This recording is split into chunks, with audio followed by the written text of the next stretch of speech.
For today's video ay tuturuan ko kayo ng chest workout kahit nasa bahay lang kayo. Ang unang workout guys ay normal push-up. Bale 50 to 100 normal push-ups, depende pa rin yan sa kakayahan nyo.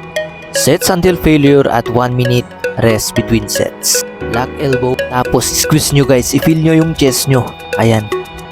Mag push up kayo hanggang sa di nyo na kaya, tapos rest kayo 1 minute, then continue. Hanggang sa ma-reach nyo yung 50 to 100 na push-ups. Depende yan sa kung anong kaya nyo. Ayan. Mas maganda pag medyo slow yung push-up. Huwag nyong bilisan. Mas maganda pag slow lang. Ayan.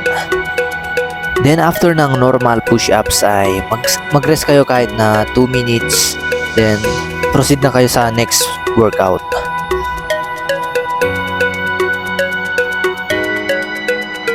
Bale, ang next workout ay decline push-up.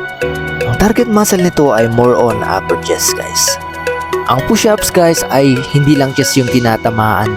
Tinatamaan din ito yung shoulders at triceps. So magandang workout talaga ang push-up pag wala kang pang gym. Sa bahay ka lang, walang equipments. Okay na okay ito pang workout.